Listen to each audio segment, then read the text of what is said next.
Hello. On this episode of the Literature and Life podcast, we'll be using Brother by David Chariandy as a medium to explore the benefits of green space. Did you know that simply looking at the color green can calm you down and even induce positive emotion? The color green has often been associated with benefits in both mental and physical health, and as unbelievable as that may seem, it has been proven. In this modern day, too often do pharma companies try to advertise and goad you into purchasing medicines that you don't need. Too often are there ads for ADHD miracle cures or antidepressants. Even family doctors will try and prescribe antidepressants for the grief and depression that comes after the loss of a loved one. A completely unnecessary complication. In recent studies, it's been shown that exposure to greenery can improve and protect against anxiety and mood disorders, while simultaneously having an effect similar to ADHD medication in children. In fact, Ruth often subconsciously walks down into the Rouge during her trances, indicating an almost innate attraction to greenery in order to induce healing. In the years following Francis's death, Ruth's mental condition continues deteriorating, but we see that she can still gain peace when she ventures down into the Rouge. Specifically, that 2009 study concluded that with every 1% increase of green space coverage, up to a maximum of 15% in the study, resulted in an average decrease in mental disorders by 4%.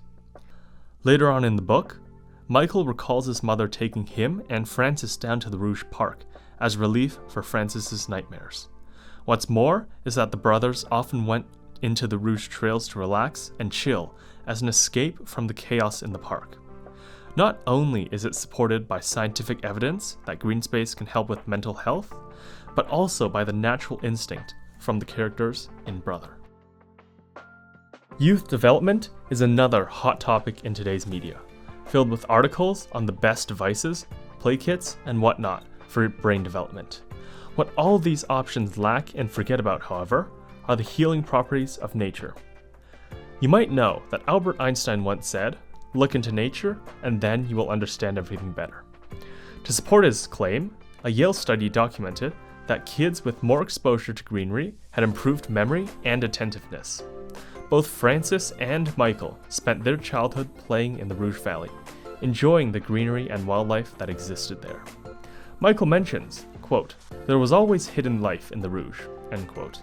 This abundance of life and greenery in the Rouge Valley not only helps with mental health, like mentioned before, but also aids in physical development and education.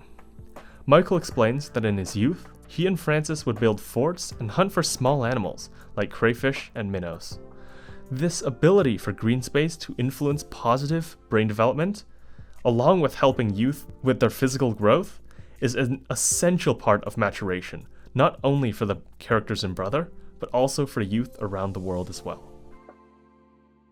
The Rouge Valley represents something unique to each of the various characters in Brother, starting with Michael, who sees the Rouge as, quote, "a wound in the earth, a scar of green," end quote. Since Michael grew up adventuring in the Rouge, he sees it as a nostalgic place and as somewhere he can go to escape the urban jungle. Michael describes the Rouge as, quote, "the place we knew and the place we kept returning to," end quote. In a similar vein, Francis sees the Rouge in a comparable way to his brother. It's always been a place of healing and recovery for him, with its relaxing streams and melodic bird and insect calls. Ever since Michael and Francis were boys, Ruth has been bringing them to the Rouge Valley for picnics and walks as both a time to relax and teach her kids about nature. Michael described these sessions as delightful and recalls, quote, "spending whole seasons of time down there," end quote. Finally, at the end of the book, Aisha, Jelly, Michael, and Ruth plan a visit into the Rouge in the spring, symbolizing a new beginning and the start of true healing after Francis's passing. The next time you find yourself stressing over an obstacle or having difficulty learning, try taking a walk in the park and surround yourself with nature. Time and time again, both science and the works of literature have proven that green space can be a remedy to a multitude of problems.